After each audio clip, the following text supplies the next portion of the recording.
नमस्कार. एक मोठी बातमी आहे, खास करून महाराष्ट्रातल्या 14 जिल्ह्यांमधल्या शेतकऱ्यांसाठी.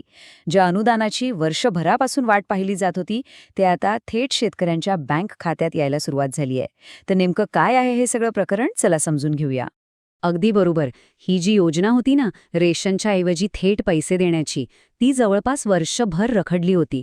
पण आता फायनली ती प्रतीक्षा संपलीये आणि ही रक्कम लाभार्थ्यांच्या खात्यात जमा व्हायला लागलीये. खरंच ही एक मोठी दिलासादायक गोष्ट आहे.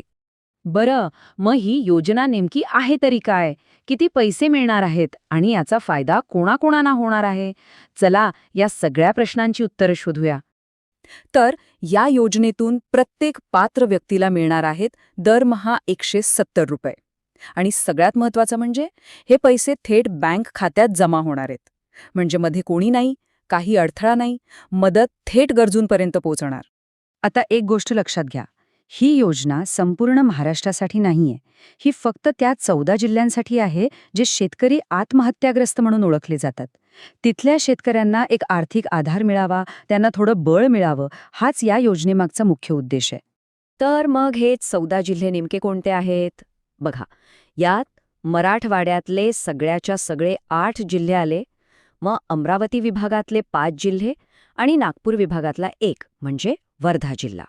आणि या योजनेचा फायदा किती लोकांना होणार आहे तो आकडा ऐकून तर खरंच आश्चर्य वाटेल.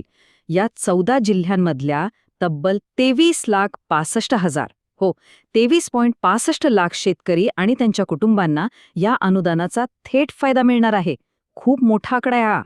ओके, तर सगळ्यात महत्त्वाचा प्रश्न, पैसे खात्यात आलेत की नाही हे चेक कसं करायचं?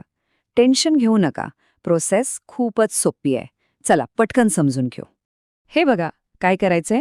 सगळ्यात आधी सरकारी PFMS वेबसाईटवर जायचं. तिथे नो योर पेमेंट नावाचं एक ऑप्शन दिसेल, त्यावर क्लिक करा. मग आपल्या बँकेचं नाव टाका, तुमचा अकाउंट नंबर टाका आणि शेवटी तुमच्या रजिस्टर्ड मोबाईल नंबरवर एक OTP येईल. तो टाकला की झालं. तुम्हाला तुमचं पेमेंट स्टेटस लगेच समोर दिसेल.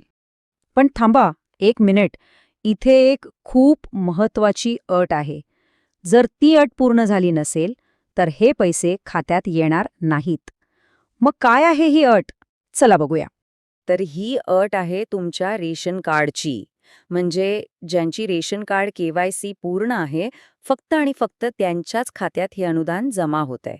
त्यामुळे KYC झालेली असणं हे सगळ्यात जास्त महत्वाचं आहे, हे लक्षात ठेवा.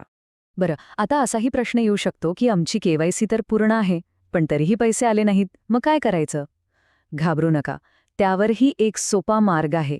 म्हणजे समजा सगळं काही बरोबर आहे, पण तरी खात्यात पैसे जमा झालेले दिसत नाहीत, तर मग काय? अशा वेळी सरळ आपल्या तालुक्याच्या तहसील कार्यालयात जायचं आणि तिथे संपर्क साधायचा. ते तुम्हाला नक्कीच मदत करतील. तर एक गोष्ट पक्की लक्षात ठेवा, या योजनेचा लाभ घेण्यासाठी KYC पूर्ण हवी.